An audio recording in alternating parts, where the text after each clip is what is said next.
A Gênese, capítulo 7. Primeira parte. Esboço geológico da Terra. Períodos geológicos. 1.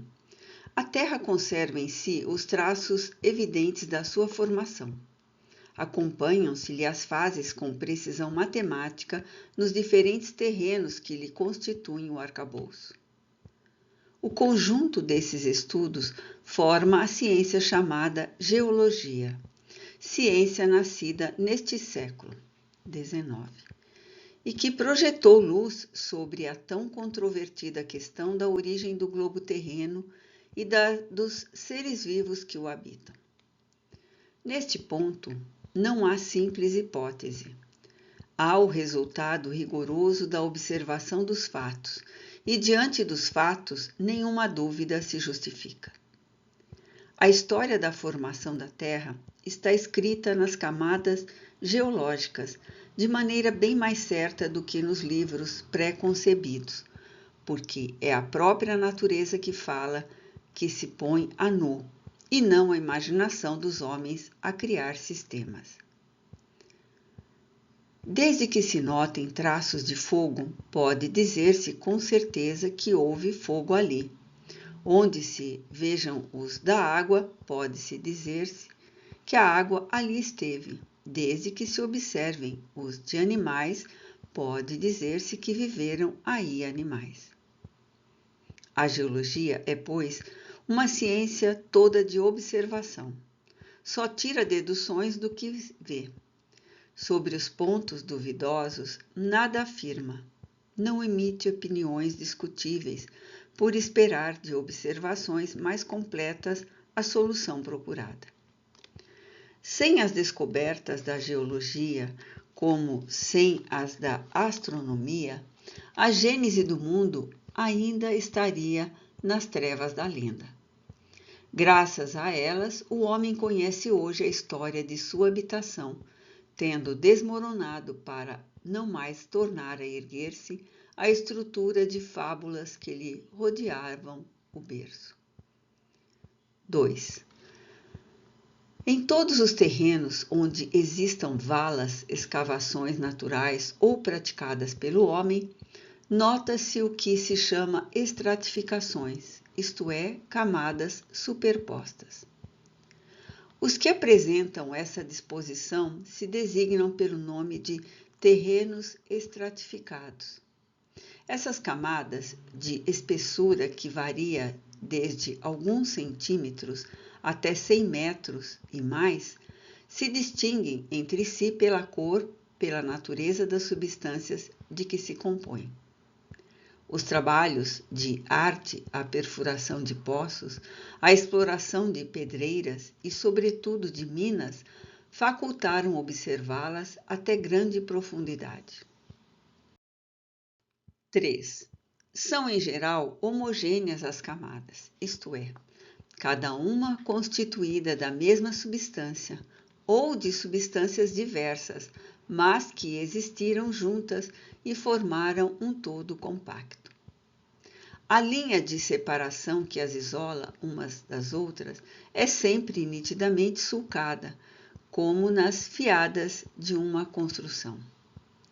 Em nenhuma parte se apresentam misturadas e sumidas umas nas outras, nos pontos de seus respectivos limites, como se dá, por exemplo, com as cores do prisma e do arco-íris. Por esses caracteres, reconhece-se que elas se formaram sucessivamente, depositando-se uma sobre a outra, em condições e por causas diferentes. As mais profundas são, naturalmente, as que se formaram em primeiro lugar, tendo-se formado posteriormente as mais superficiais. A última de todas, a que se acha na superfície, é a camada da terra vegetal, que deve suas propriedades aos detritos de matérias orgânicas provenientes das plantas e dos animais. 4. As camadas inferiores, colocadas abaixo da camada vegetal, receberam em geologia o nome de rochas, palavra que, nessa acepção, nem sempre implica a ideia de uma substância pedrosa, significando antes um leito ou banco feito de uma substância mineral qualquer. Umas são formadas de areia, de argila ou de terra argilosa, de marna, de seixos rolados. Outras o são de pedras propriamente ditas, mais ou menos duras, tais como os grés, os mármores, o cré, os calcários ou pedras calcárias, as pedras molares ou carvões de pedra, os asfaltos, etc. Disse que uma rocha é mais ou menos possante conforme é mais ou menos considerável a sua espessura. Mediante o exame da natureza dessas rochas ou camadas, reconhece-se por sinais certos que umas provêm de matérias fundidas e às vezes vitrificadas sob a ação do fogo, outras de substâncias terrosas depostas pelas águas. Algumas de tais substâncias se conservaram desagregadas, como as areias. Outras, a princípio em estado pastoso, sob a ação de certos agentes químicos ou por outras causas, endureceram e adquiriram com o tempo a consistência da pedra. Os bancos de pedras superpostas denunciam depósitos sucessivos. O fogo e a água participaram, pois, da formação dos materiais que compõem o arcabouço sólido do globo terráqueo. 5. A posição normal das camadas terrosas ou pedregosas provenientes de depósitos aquosos é a horizontal. Ao vermos essas planícies imensas que por vezes se estendem a perder de vista, de perfeita horizontalidade, lisas como se as tivessem nivelado com um rolo compressor, ou esses vales profundos, tão planos como a superfície de um lago, podemos estar certos de que, em época mais ou menos afastada, tais lugares estiveram por longo tempo cobertos de águas tranquilas que, ao se retirarem, deixaram em seco as terras que elas depositaram enquanto ali permaneceram. Retiradas as águas, essas terras se cobriram de vegetação. Se em vez de terras gordas, nota explicativa 50, terra que é úmida, coesa, forte, limosas, argilosas ou marnosas, nota 51, solos de calcário e argila usados em olaria e como corretivo de terras agrícolas. Próprias a assimilar os princípios nutritivos, as águas apenas depositaram areias silicosas, sem agregação. Temos as planícies arenosas, que constituem as charnecas e os desertos, dos quais nos podem dar pequena ideia os depósitos que ficam das inundações parciais e os que formam as aluviões na embocadura dos rios. 6. Conquanto a horizontal seja a posição mais generalizada e a que normalmente assumem as formações aquosas, não é raro verem-se nos países montanhosos e em extensões bem grandes rochas duras, cuja natureza indica que foram formadas em posição inclinada e até por vezes vertical. Ora, como, segundo as leis de equilíbrio dos líquidos e da gravidade, os depósitos aquosos somente em planos horizontais podem formar-se, pois os que se formam sobre planos inclinados são arrastados pelas correntes e pelo próprio peso para as baixadas. Evidente se torna que tais depósitos foram levantados por uma força qualquer depois de se terem solidificado ou transformado em pedras. Destas considerações, se pode concluir com certeza que todas as camadas pedregosas que, provindo de depósitos aquosos, se encontram em posição perfeitamente horizontal, foram formadas durante séculos por águas tranquilas e que, todas as vezes que se achem em posição inclinada, o solo foi convulsionado e deslocado posteriormente por subversões gerais ou parciais, mais ou menos consideráveis. 7.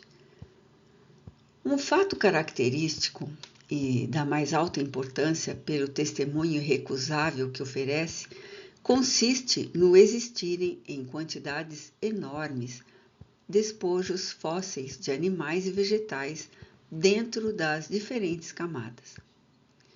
Como esses despojos se encontram até nas mais duras pedras, há de concluir-se que a existência de tais seres é anterior à formação das aludidas pedras. Ora, se levarmos em conta o prodigioso número de séculos que foram necessários para que se produzissem o endurecimento e para que elas alcançassem o estado em que se acham desde tempos imemoriais, chega-se forçosamente à conclusão de que o aparecimento de seres orgânicos na Terra se perde na noite das idades e é muito anterior, por conseguinte, à data que lhe assina a Gênese.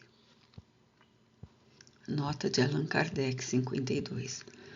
Fóssil, do latim fossila, fossilis, derivado de fossa e de fodere. Cavar, escavar a terra, é uma palavra que em geologia se emprega designando corpos ou despojos de corpos orgânicos de seres que viveram anteriormente às épocas históricas. Por extensão, diz-se igualmente das substâncias minerais que revelam traços da presença de seres organizados, quais as marcas deixadas por vegetais ou animais. O termo petrificado se emprega relativamente aos corpos que se transformaram em pedra pela infiltração de matérias silicosas ou calcárias nos tecidos orgânicos.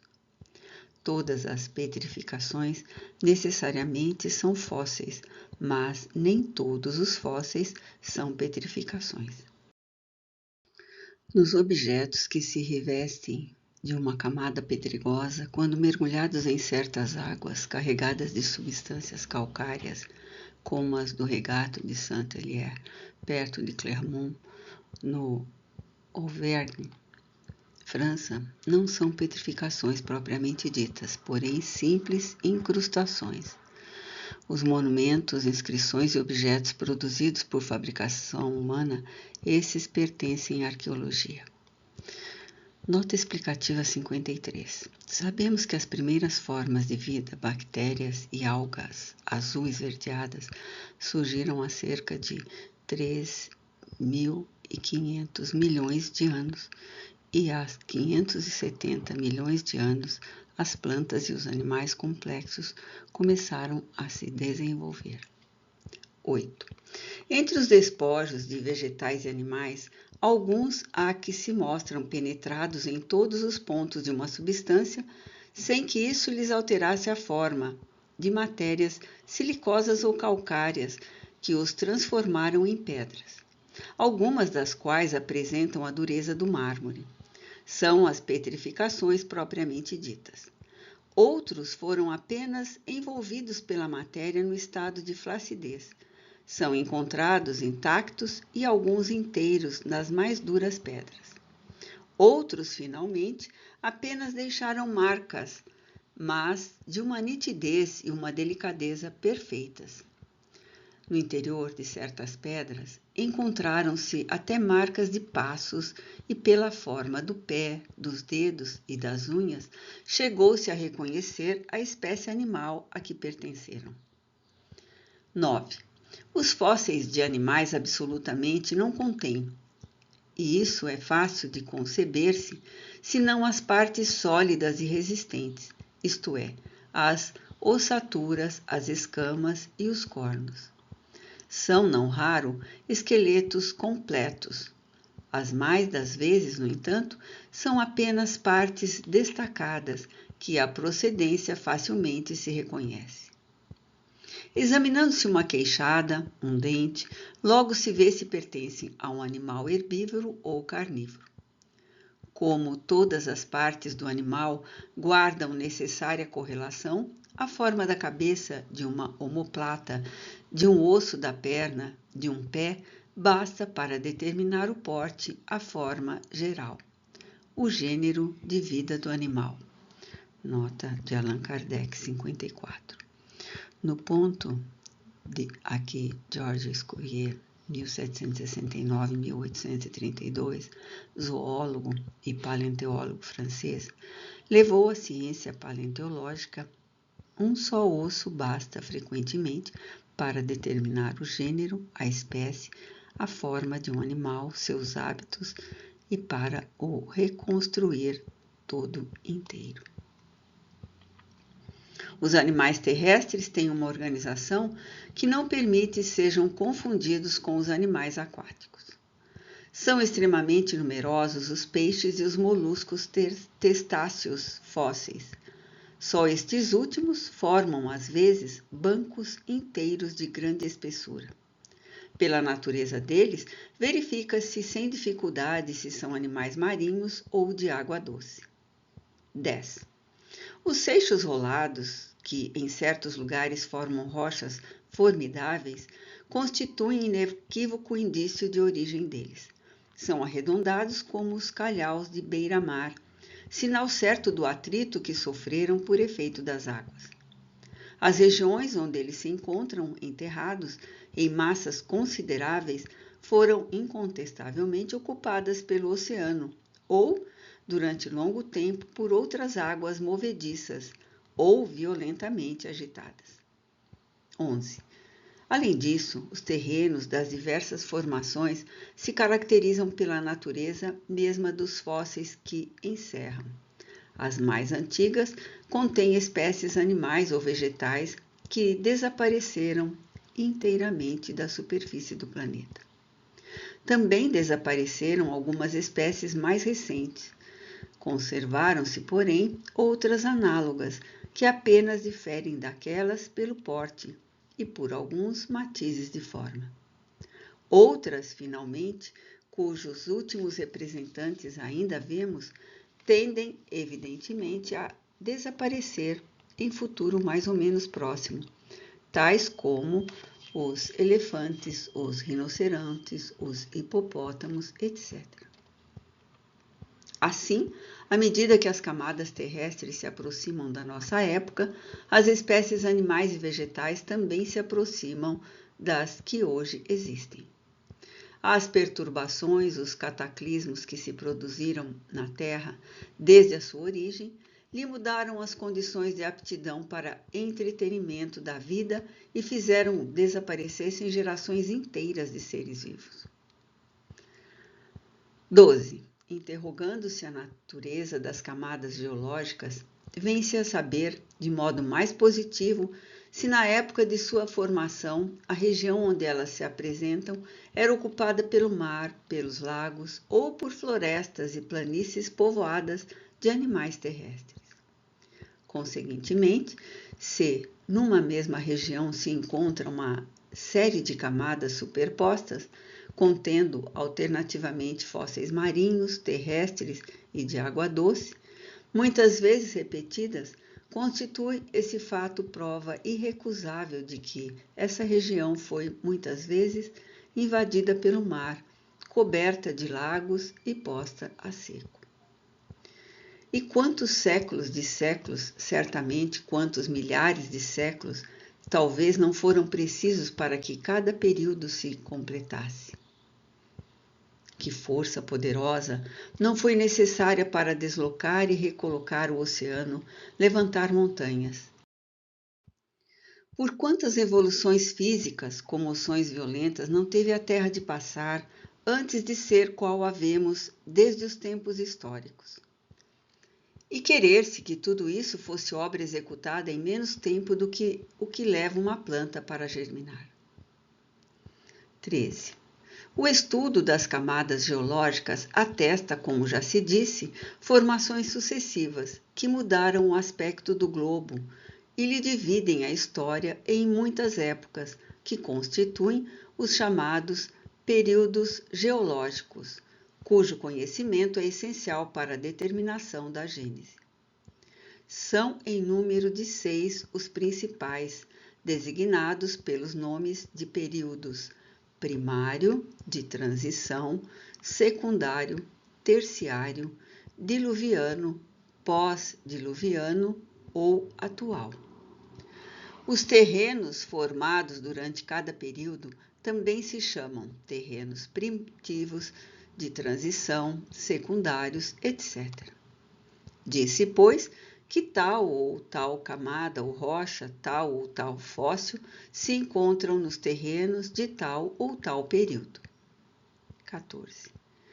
Cumpre-se note que o número desses períodos não é absoluto, pois depende dos sistemas de classificação.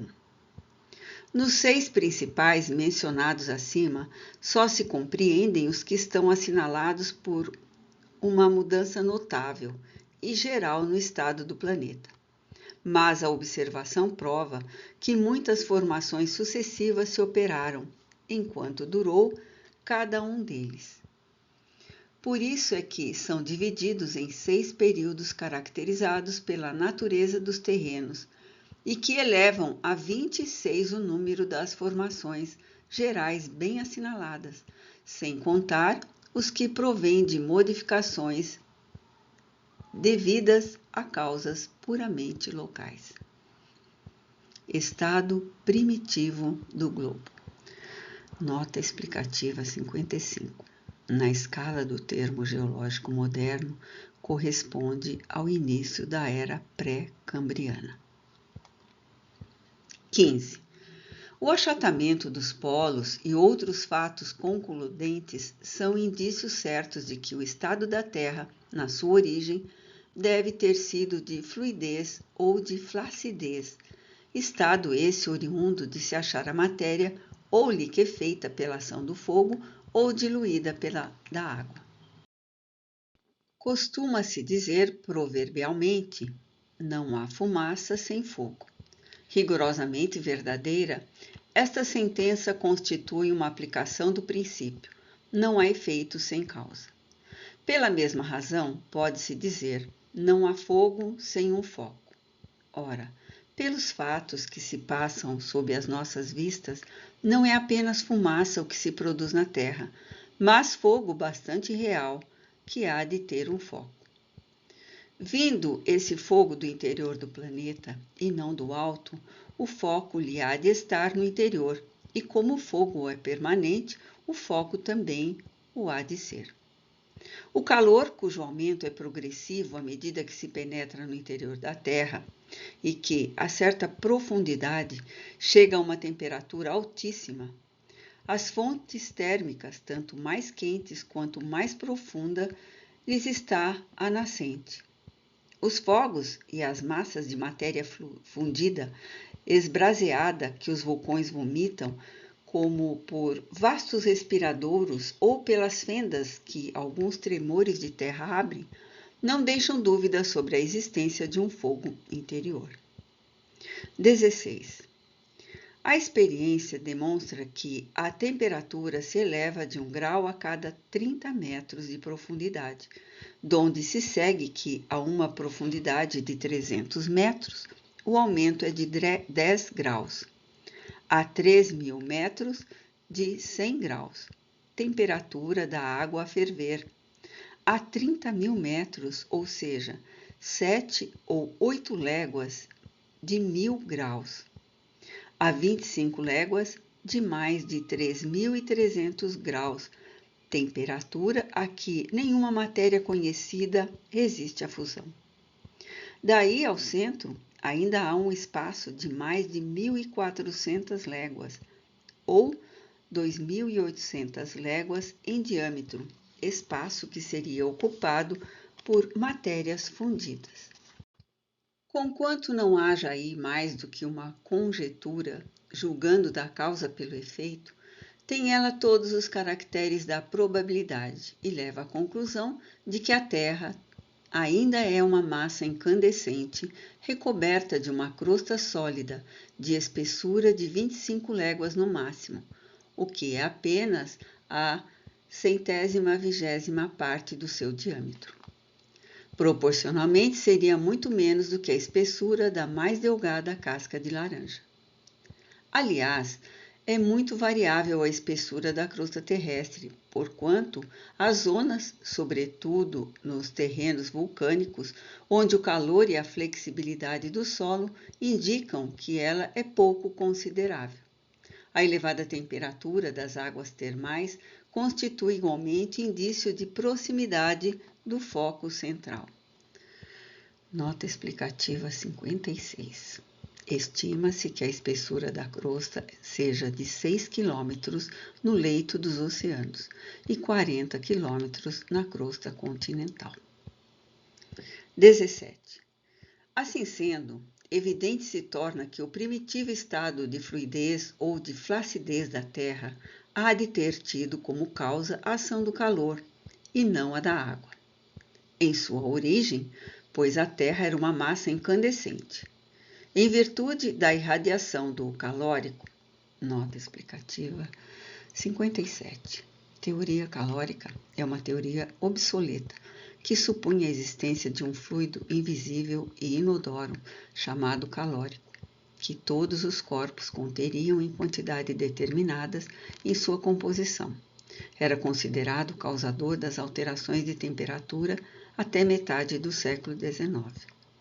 Quanto maior fosse a temperatura de um corpo, maior seria a sua quantidade de calórico, limitada para cada corpo a uma quantidade finita. A teoria do calórico explicava o comportamento dos gases e do vapor em termos de uma distinção entre o estado livre e latente do calor. Calor livre podia ser sentido e medido por termômetros. Calor latente, por estar intimamente ligado com as ligações de moléculas, não poderia. Deu-se o que se dá com toda a matéria em fusão. Ela esfriou pouco a pouco, principiando o resfriamento, como era natural, pela superfície, que então endureceu, ao passo que o interior se conservou fluido. Pode-se assim comparar a Terra a um bloco de carvão ao sair ígneo da fornalha e que sua superfície se apaga e resfria, ao contato do ar, mantendo-se o interior em estado de ignição conforme se verificará quebrando. 18. Na época em que o globo terrestre era uma massa incandescente, não continha nenhum átomo a mais nem a menos do que hoje. Nota explicativa 58. Parece-nos que Kardec se referia apenas à Terra propriamente dita, não levando em conta os aerólitos e a poeira cósmica que a ela se vem juntando.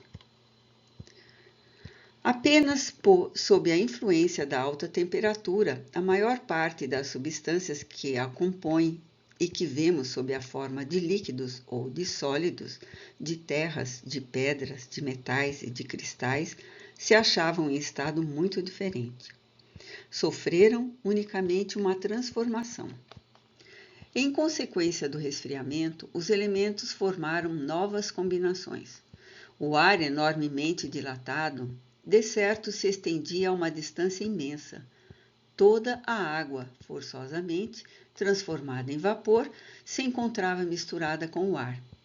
Todas as matérias suscetíveis de se volatilizarem, tais como os metais, o enxofre, o carbono, se achavam em estado de gás.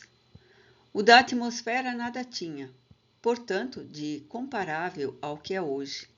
A densidade de todos esses vapores lhe dava uma opacidade que nenhum raio de sol podia atravessar. Se nessa época um ser vivo pudesse existir na superfície do planeta, apenas seria iluminado pelos revérberos sinistros da fornalha que lhe estava sob os pés e da atmosfera esbraseada. Ele nem sequer suspeitaria da existência do Sol. Período primário. Nota explicativa 59. Refere-se à parte da era pré-cambriana, de acordo com a escala de tempo geológico moderna. 19. O primeiro efeito do resfriamento foi a solidificação da superfície exterior da massa em fusão e a formação aí de uma crosta resistente que, delgada a princípio, gradativamente se espessou. Essa crosta constitui a pedra chamada granito, de extrema dureza, assim denominada pelo seu aspecto granuloso. Nela se distinguem 3 substâncias principais: o feldespato, o quartzo, ou cristal de rocha e a mica. Esta última tem brilho metálico, embora não seja um metal. A camada granítica foi, pois, a primeira que se formou no globo. É a que o envolve por completo, constituindo, de certo modo, o seu arcabouço ósseo. É o produto direto da consolidação da matéria fundida. Sobre ela e nas cavidades que apresentava, a sua superfície torturada foi que se depositaram sucessivamente as camadas dos outros terrenos posteriormente formados. O que a distingue destes últimos é a ausência de toda e qualquer estratificação, quer dizer, ela forma uma massa compacta e uniforme em toda a sua espessura, que não é disposta em camadas. A efervescência da matéria incandescente havia de produzir nela numerosas e profundas fendas, pelas quais essa mesma matéria extravasava. 20. O efeito seguinte do resfriamento foi a liquefação de algumas matérias contidas no ar em estado de vapor, as quais se precipitaram na superfície do solo. Houve então chuvas e lagos de enxofre e de betume, verdadeiros regatos de ferro, cobre, chumbo e outros metais fundidos. Infiltrando-se pelas fissuras, essas matérias constituíram os veios e filões metálicos. Sob o influxo desses diversos agentes, a superfície granítica experimentou alternativas decomposições. Produziram-se misturas que formaram os terrenos primitivos propriamente ditos, distintos da rocha granítica, mas em massas confusas e sem estratificação regular. Vieram a seguir as águas, que caindo sobre um solo ardente se vaporizavam de novo, recaíam em chuvas torrenciais e assim sucessivamente, até que a temperatura lhes facultou permanecerem no solo em estado líquido. É a formação dos terrenos graníticos que dá começo à série dos períodos geológicos, aos quais conviria se acrescentasse o do estado primitivo de incandescência do globo. 21. Tal o aspecto do primeiro período, verdadeiro caos de todos os elementos confundidos, à procura de estabilização, período em que nenhum ser vivo podia existir. Por isso mesmo, um de seus caracteres distintivos em geologia é a ausência de qualquer vestígio de vida vegetal ou animal. Impossível se torna assinar duração determinada a esse período, do mesmo modo que aos que se lhe seguiram. Mas, dado o tempo que se faz mister para que uma bala, nota explicativa 60, no original francês foi usado o termo boulet, projétil esférico de metal, munição de canhões.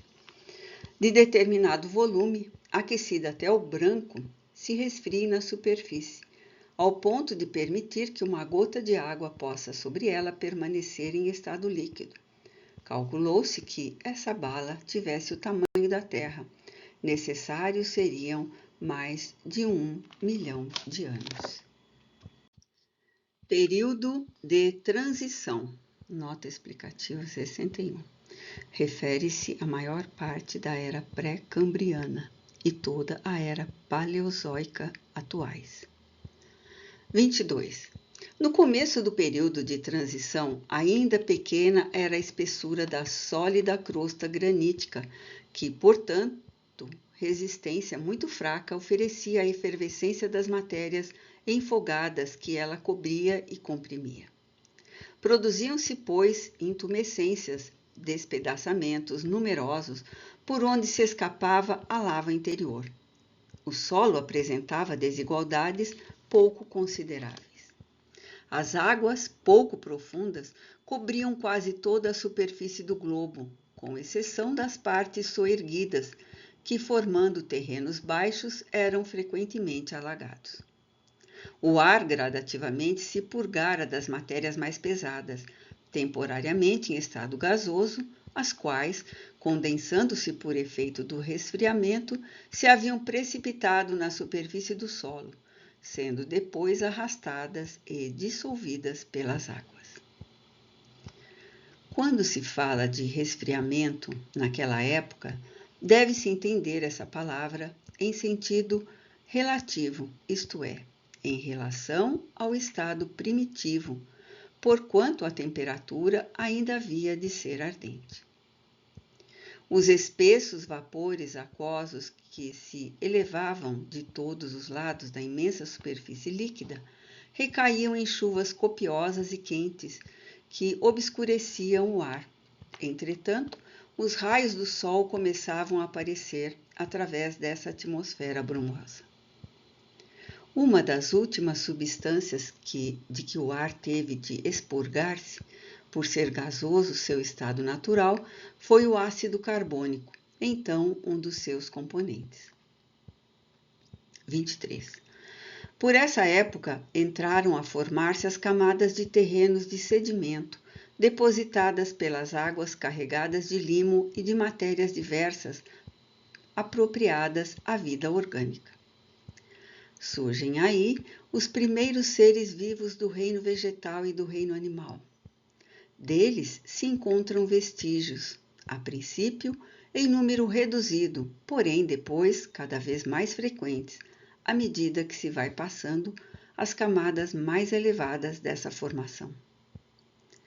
É digno de nota que por toda parte a vida se manifesta, logo que lhe são propícias as condições, nascendo cada espécie, desde que se realizam as condições próprias à sua existência.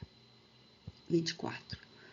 Os primeiros seres orgânicos que apareceram na Terra foram os vegetais de organização menos complicada, designados em botânica sob os nomes de criptógamos, acotiledôneos, monocotiledôneos, isto é, líquens, cogumelos, musgos, fetos e plantas herbáceas.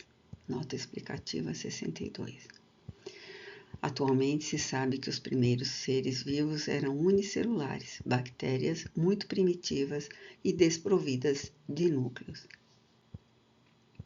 Absolutamente, ainda se não vêem árvores de tronco lenhoso, mas apenas as do gênero palmeira, cuja haste esponjosa é análoga à das ervas. Os animais desse período, que apareceram em seguida aos primeiros vegetais, eram exclusivamente marinhos. Primeiramente, polipeiros radiários. Nota 63. Classe de animais invertebrados cujos órgãos estão dispostos simetricamente em torno de um eixo. Exemplo, equinodermos e pólipos. Zoófitos, animais cuja organização simples e, por assim dizer, rudimentar, se aproxima no máximo grau da dos vegetais. Mais tarde aparecem crustáceos e peixes de espécies que já não existem. 25. Sob o império do calor e da umidade e em virtude do excesso de ácido carbônico espalhado no ar, gás impróprio à respiração dos animais terrestres, mas necessário às plantas, os terrenos expostos se cobriram rapidamente de uma vegetação pujante, ao mesmo tempo que as plantas aquáticas se multiplicavam no seio dos pântanos. Plantas que, nos dias atuais, são simples ervas de alguns centímetros, atingiam altura e grossura prodigiosas. Assim é que haviam florestas de fetos arborescentes, de 8 a 10 metros de altura e de proporcional grossura. Licopódios, marroio, gênero do musgo, do mesmo porte. Cavalinhas, nota 64, de Allan Kardec. planta dos pauís, vulgarmente chamada cavalinha ou cauda de cavalo. De 4 a 5 metros, que a altura não passa hoje de 1 metro, e uma infinidade de espécies que não mais existem. Pelos fins do período, começam a aparecer algumas árvores do gênero conífero ou pinheiros. 26. Em consequência do deslocamento das águas, os terrenos que produziam essas massas de vegetais foram submergidos, cobertos de novos sedimentos terrosos, enquanto os que se achavam imersos se adornavam, a seu turno, de vegetação semelhante. Houve, assim, muitas gerações de vegetais alternativamente aniquiladas e renovadas. O mesmo não se deu com os animais que, sendo todos aquáticos, não estavam sujeitos a essas alternativas. Acumulados durante longa série de séculos, esses destroços formaram camadas de grande espessura. Sob a ação do calor, da umidade, da pressão exercida pelos posteriores depósitos terrosos, e, sem dúvida, de diversos agentes químicos, dos gases, dos ácidos e dos sais produzidos pela combinação dos elementos primitivos, aquelas matérias vegetais sofreram uma fermentação que as converteu em hulha ou carvão de pedra. As minas de hulha são, pois, produto direto da decomposição dos acervos de vegetais acumulados durante o período de transição. É por isso que são encontrados em quase todas as regiões. Nota de Allan Kardec, 65. A turfa se formou da mesma maneira pela decomposição dos amontoados de vegetais em terrenos pantanosos, mas com a diferença de que, sendo de formação muito mais recente, e sem dúvida noutras condições, ela não teve tempo de se carbonizar. 27.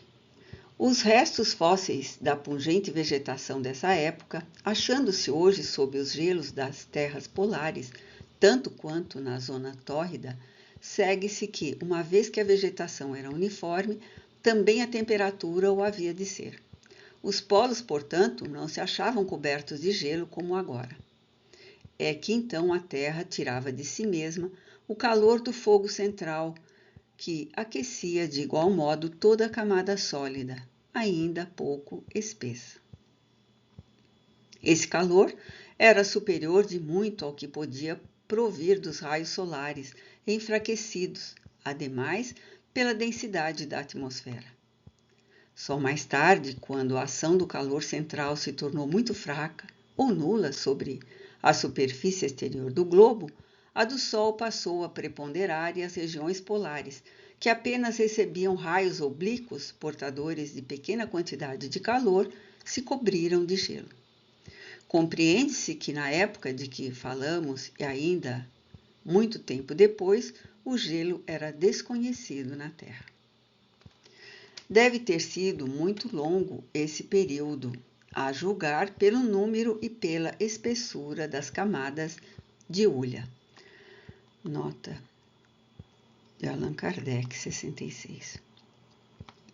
Na Baía de Fundy, Nova Escócia, o Sr. Lyell, Charles Lyell, 1797-1875, geólogo britânico, encontrou, numa camada de hulha a espessura de 400 metros, 68 níveis diferentes, apresentando traços evidentes de muitos solos de florestas, de cujas árvores os troncos ainda estavam guarnecidos de suas raízes. L. Figueiredo.